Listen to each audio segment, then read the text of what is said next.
Mến chào quý vị và các bạn đang quay trở lại với kênh của chúng tôi. Rất vui được đồng hành cùng quý vị với nội dung Trịnh Thăng Bình và Thanh Thủy đã hẹn hò từ khi nào? Sau nhiều tháng xuất hiện tin đồn tình cảm trên mạng xã hội, mối quan hệ giữa ca sĩ Trịnh Thăng Bình và Huỳnh Thị Thanh Thủy, Hoa hậu Miss International đã tiếp tục trở thành chủ đề được công chúng rất quan tâm khi cả hai lần đầu tiên bị bắt gặp xuất hiện cùng nhau ngoài đời với những cử chỉ thân mật ở giữa phố. Khoảnh khắc này cũng đã nhanh chóng lan truyền trên mạng xã hội, khiến cho câu hỏi Trịnh Thăng Bình cùng với Hoa hậu Thanh Thủy đã hẹn hò từ khi nào một lần nữa lại được nhắc lại và bàn luận rất sôi nổi. Theo ghi nhận vào chiều ngày 11 tháng 3, Thanh Thủy được nhìn thấy di chuyển bằng một chiếc xe được cho là của Trịnh Thăng Bình để đến công ty riêng của nam ca sĩ. Sau khi đến nơi, nàng hậu đã nhanh chóng bước vào bên trong khu vực văn phòng. Không lâu sau đó, Trịnh Thăng Bình cũng xuất hiện tại địa điểm tương tự này. Nam ca sĩ lựa chọn trang phục cũng khá đơn giản với áo tối màu, quần short và giày thể thao, phong cách đời thường, thoải mái. Cho đến buổi tối cùng ngày, cả hai đã cùng rời khỏi công ty để di chuyển ra bên ngoài. Dù đều đeo khẩu trang đen, diện mạo quen thuộc khiến cho nhiều người dễ dàng nhận ra họ. Đáng chú ý, khi băng qua đường, Thanh Thủy đã khoác tay Trịnh Thăng Bình một cách khá là tự nhiên. Cả hai bước đi sát bên nhau, thể hiện được sự thân thiết rõ ràng giữa không gian đông người trên phố. Khoảnh khắc này đã nhanh chóng được chia sẻ ở trên nhiều nền tảng mạng xã hội và thu hút được lượng tương tác lớn. Đây được xem như là lần đầu tiên Trịnh Thăng Bình và Hoa hậu Thanh Thủy bị bắt gặp rõ ràng khi xuất hiện cùng nhau ở ngoài đời trong bối cảnh đời thường, không phải tại các sự kiện công khai. Vì vậy mà nhiều khán giả cho rằng đây là một bằng chứng khá rõ ràng nhất từ trước đến nay cho những đồn đoán về mối quan hệ giữa hai nghệ sĩ này. Dưới các bài đăng, cư dân mạng để lại khá nhiều những ý kiến khác nhau. Một số bày tỏ sự bất ngờ bởi trước đó thì cả hai cũng khá kín tiếng, hầu như là không để lộ dấu hiệu thân mật trước công chúng.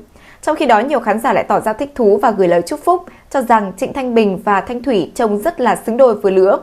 Một số ý kiến nhận xét cặp đôi có sự tương đồng về cả ngoại hình lẫn phong cách, tạo nên hình ảnh đẹp mắt khi xuất hiện cạnh nhau.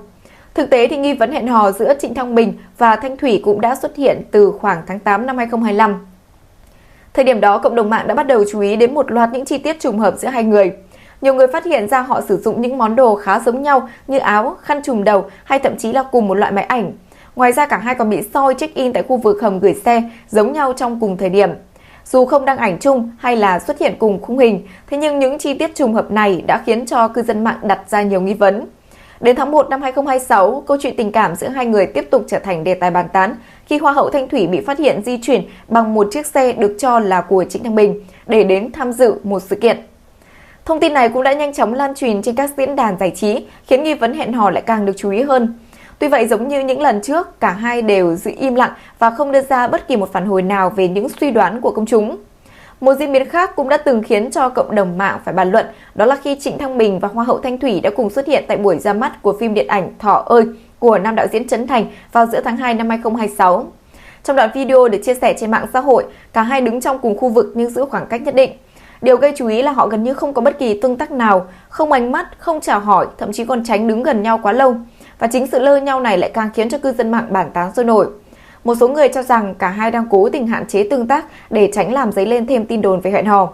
Tuy nhiên, cũng có những ý kiến nhận định việc giữ khoảng cách tại sự kiện đông người là cách mà nhiều nghệ sĩ vẫn lựa chọn khi muốn bảo vệ đời tư. Trong bối cảnh đó, việc Trịnh Thăng Bình và Hoa hậu Thanh Thủy bị bắt gặp xuất hiện cùng với nhau với cử chỉ thân mật trên phố được xem như là một bước ngoặt trong chuỗi tin đồn kéo dài suốt nhiều tháng.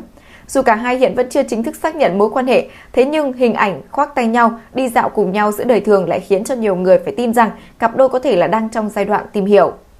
Về đời tư, Trịnh Thăng Bình từng có một quãng thời gian hẹn hò với nữ ca sĩ Yến Nhi và Liz Kim Cương. Vừa rồi là những thông tin mới nhất được cập nhật trên kênh của chúng tôi. Cảm ơn quý vị đã quan tâm theo dõi. Xin chào và hẹn gặp lại!